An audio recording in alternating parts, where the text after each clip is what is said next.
Today I'm going to show you in super detail how to do an oil change on BMW's most common B48 engine. Why so detailed? Because after watching this video, I want you to be able to use what you learned to do this job yourself at home. An oil service has 3 main steps. First, drain the old oil out from under the car. Second, replace the oil filter element with a new one. Third, add new oil. This round opening is the fill port. It's that simple. Drain the oil, change the filter, add oil. These are the materials and tools needed for these 3 steps. Let me walk you through them. This is a portable floor jack. This is cardboard for working on. 2 bricks. A metal drain pan for catching the oil. Inside is the tool for loosening the engine drain bolt. Jack stands for supporting the vehicle. Safety goggles and degreaser cleaner. Oil filter element. Rubber sealing ring. Metal sealing washer. I won't go into detail on these common tools. A large 27mm socket. A lint-free dry cloth. You absolutely cannot get the oil type wrong. These are the 5 most common BMW oils. Let me show you how to choose. Open the computer. Open this file. BMW engine model and oil specification chart. What I'm pointing to are the BMW oil types. This column marks whether this oil can or cannot be used. On the left are the various BMW engines. Read across to see if the oil is suitable for that engine. Take the B32 engine for example. There's a check mark here, meaning this oil can be used. And another check mark here, meaning this oil can also be used. Scroll down. You can imagine how many engines BMW has produced. So this chart has a lot of rows. It's very long, and that's normal. Find our car's engine model. B48 B2000. You can see there are 4 oils compatible with this engine. They are Longlife 04, Longlife 12FE, Longlife 17FE+, Longlife 19FE. Okay, 4 oils can be used. We already know their names.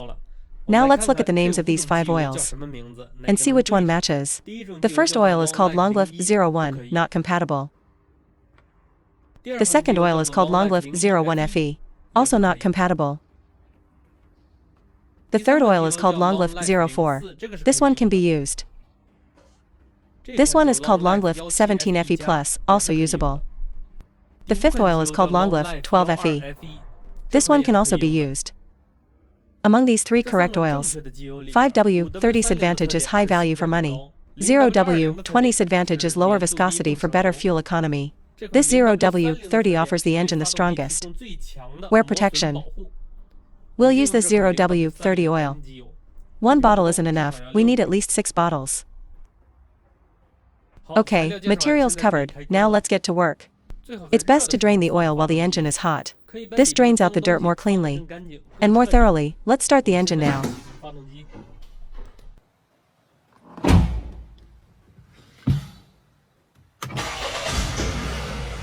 See, right after starting, a warning pops up saying service is needed. What service is due? On the center display, you can see the specific service reminder details. The engine oil is due. Let's let the engine run for a bit and wait. This small gauge is the engine temperature gauge. The needle is leaving the low zone. Why drain oil when the engine is hot? It lets the dirt inside the engine drain out to the greatest extent. Because when it's hot, the dirt is mixed in more evenly and flows right out once you drain it. Whereas oil in a cold engine is like settled oil. Some sludge sticks to the oil pan wall and won't drain out. Also, hot oil isn't as thick, so it flows faster and will also flush more of the sediment out of the oil pan for better drainage. Let's now open the oil filter access panel. The filter is here, under these 2 cover panels. Let's take these 2 panels off first, starting with this large panel. This panel is very easy to remove. Just pull it off by hand.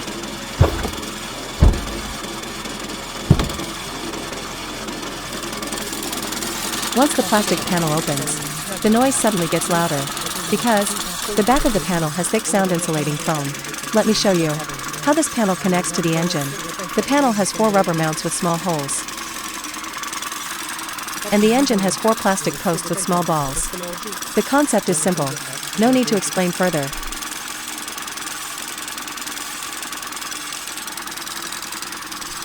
To remove the small cover panel, start here.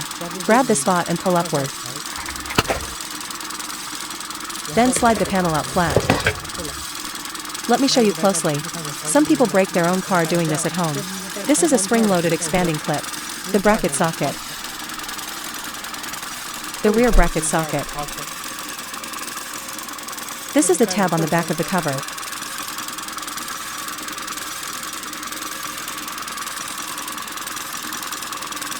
The cylindrical plastic protrusion exposed here is the oil filter underneath. Before opening the filter, you must turn off the engine first. We waited a bit earlier, and the gauge needle has reached the middle, so the temperature is high enough now. Next we'll use a 27mm socket to unscrew the filter housing cap, but there's a lot of dust here, so it's best to wipe the area first before opening it. Absolutely do not let dirt fall into the engine. I bet you can't tell this from the footage, but the oil filter isn't actually mounted straight up and down. This cylinder tilts in this direction, and slightly in this direction too. So we'll stuff some rags in these 2 directions. Opening the filter is really a matter of preparing ahead and keeping things clean. Now let's loosen it just enough to let air in, so the oil inside can drain down into the oil pan, and be fully drained when we drain the pan later.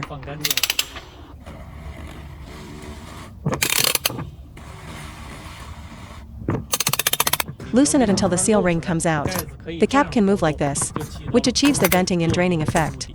Don't loosen it too much or too fast, or oil will spill out. We can leave the filter like this for now, and let the oil inside slowly drip down. Now let's unscrew the oil fill cap and set it aside.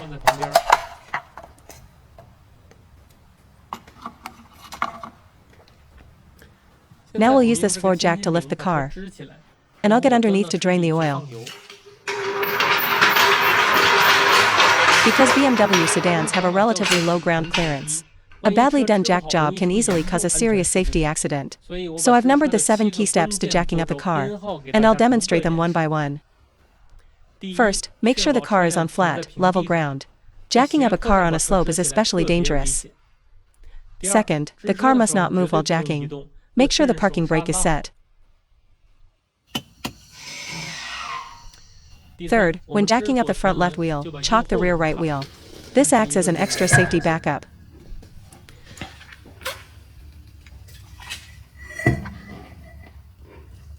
Fourth, position the jack at the correct spot. Let's raise the jack up a little first, to make it easier to line up.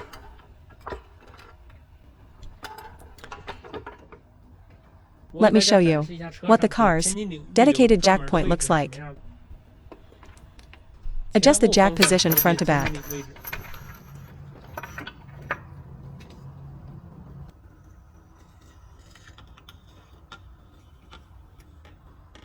Adjust the jack position left to right. Perfect, that's it now. Raise the car up about 40 to 50 centimeters.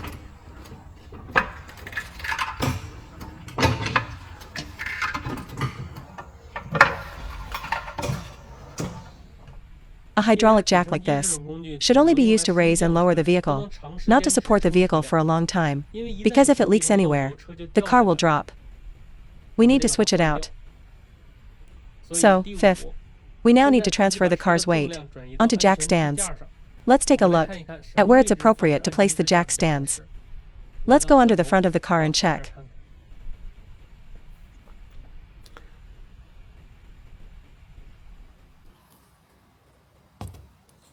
This control arm bears the load from the spring and shock absorber. It's a good spot to support the car. Carefully align the stand with the support point.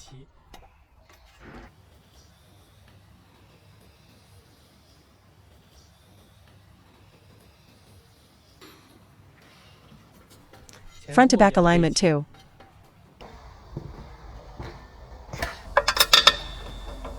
Turn the lever with both hands at the same time, slowly opening the hydraulic release valve, letting the car lower down slowly. If you're neurotic like me, and afraid of leaving scratches, then leave a small gap, and put a nice little piece of leather as padding.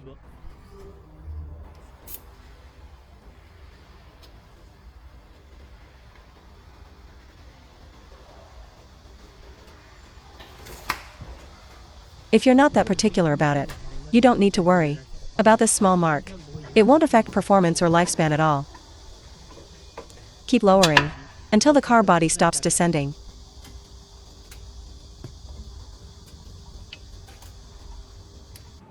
Sixth, even though the jack isn't bearing weight now, leave it in place.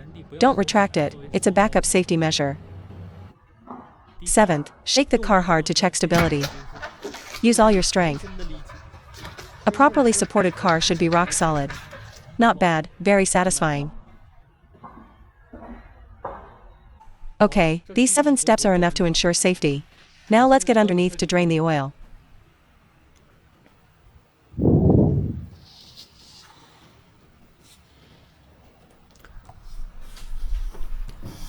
Honestly, all these years, I've only worked on cars standing up, the proper way. This position and angle is quite new to me too. I've basically crawled up to the front wheel position.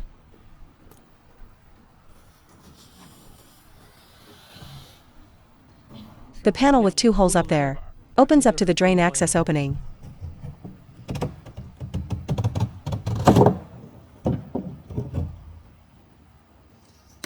In the middle is the drain bolt. Position the drain pan to prevent liquid splatter, high-tech stuff. Oil splashing on your face is very common, so always wear safety goggles. Use a 17mm wrench to loosen the drain bolt. If it won't budge, you can slide a metal pipe over it for extra leverage. Let me just try turning it directly first. This one isn't very tight. The bolt is really hot, so I'm wearing thick gloves. When loosening the bolt, press your finger up against it to maintain the seal.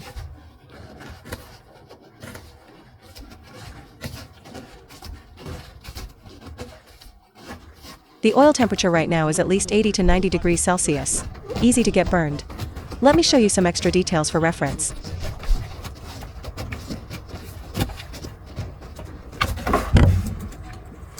This oil has done about 10,000 kilometers in Beijing traffic. Judging by the color and cloudiness, it really could have been changed a bit earlier. While the oil is draining, I made a piece of high-tech equipment. It's called an oil temperature measuring device. It has a thermocouple temperature sensor inside. Look, even these last few drops are over 70 degrees Celsius.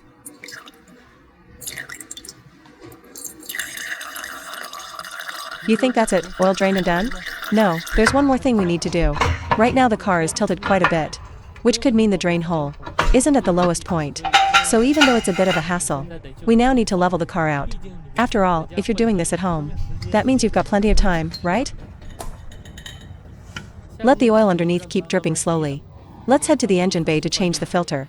The oil near the filter has mostly drained into the oil pan by now, so opening it now is cleaner, no spilling. We already fully loosened the filter cap earlier, so it can just be removed by hand. The surroundings here are complicated. If oil drips down there, there's no chance to wipe it, so to be extra safe, I'll hold a rag underneath with my other hand. Let's move to a workbench to replace the filter element and seal ring. Pull it out with some force. Check carefully for any paper, filter fragments left inside the filter cap. This one's fine, nice and clean. Use a small screwdriver to remove the seal ring.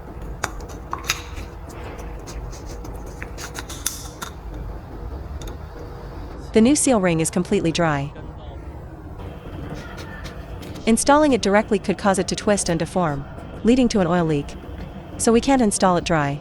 We need to apply some oil to it first.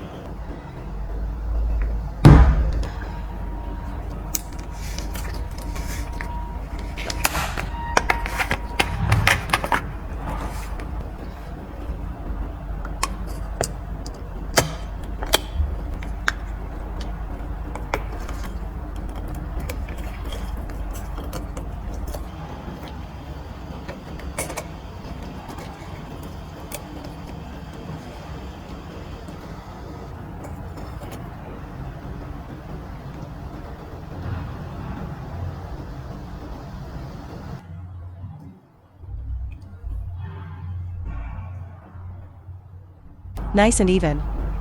Gently now. There's some dirt in the gap. Let's wipe it carefully.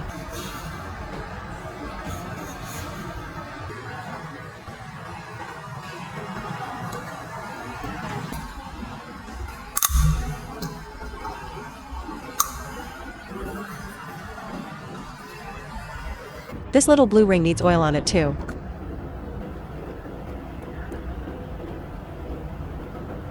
Now let's install the new filter element. You need to hear it click past the resistance point. Okay, let's go install it on the car. Wait, here's another key point. This bump on the filter cap must line up precisely with the small hole inside the filter housing. This is the one I'm lighting up with the flashlight. Wipe the oil off the edge. This helps avoid frustration later.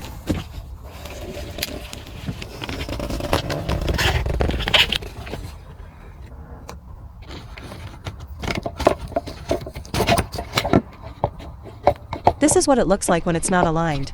If you force it in like this, you'll damage the filter. Try rotating it a bit. You'll clearly feel it drop into place. To avoid cross-threading it, you should do like I do, without tools. Tighten the filter cap by hand to this point. If it gets stuck halfway, that means it's misaligned. Now we can use a tool. A 27mm socket. Torque to 25 Nm. Now let's go underneath and close up the drain hole, so we can add new oil. Now, rejacking the car. Step 1, level ground. Step 2, parking brake. Step 3, chock. Step 4, align the jack. Step 5, jack stands. Step 6, double safety. Step 7, shake it hard to check. Alright, back under the car again. The oil isn't dripping much now. Wipe off the oil on the threads too. The old metal seal washer has already deformed from use. It must be replaced with a new one. Sometimes the old washer sticks to the engine. Don't forget to take it off. The bolt needs to be cleaned too.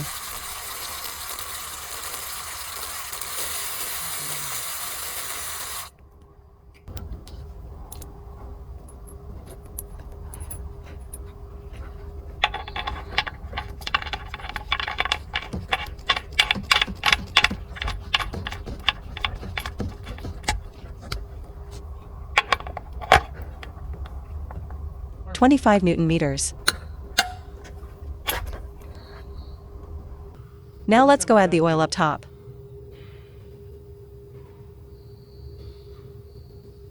Just compare it. Doesn't that just put you in a better mood? We need to add 5.75 liters of oil in total. That's a total of 6 bottles, with 250 milliliters left over. Before closing the cap, let's wipe away the dirt around the fill opening. Be extremely careful here. If dust falls into the engine, you'd have been better off not wiping at all. Wipe the cap clean too while you're at it. That feels much better now. Insert the rear tabs first. For the front, make sure you hear it click into place. First check the fit of the mounting position. Okay, it's basically installed. Now let's run a fully automatic oil level measurement procedure. Even though we added a precisely measured amount, this key step should not be skipped. Sorry, the screen flicker threw off the focus. See, measurement isn't allowed right now. The Start Measurement button is grayed out. The car must be level, and the engine started and warmed up before it can begin. Let's start the engine.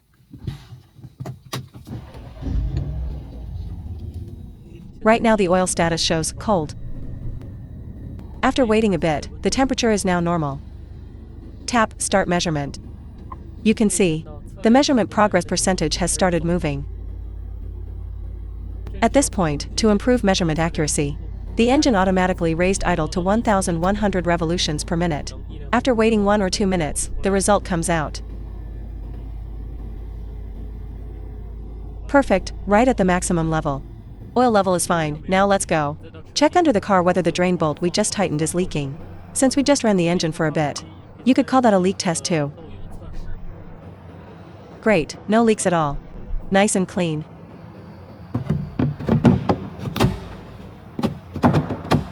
Close up the panel. Let's go back inside the car for oil service. Last step. Resetting the service reminder.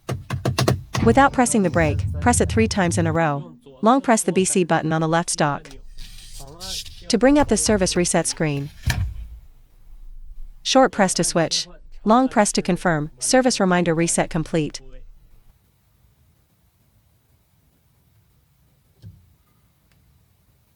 Success. And with that, the oil service is complete. I deliberately took the time to show you a lot of detail. And I bet you've now fully mastered how to do your own oil service at home. Hope you'll give me a like and a follow too. See you in the next video.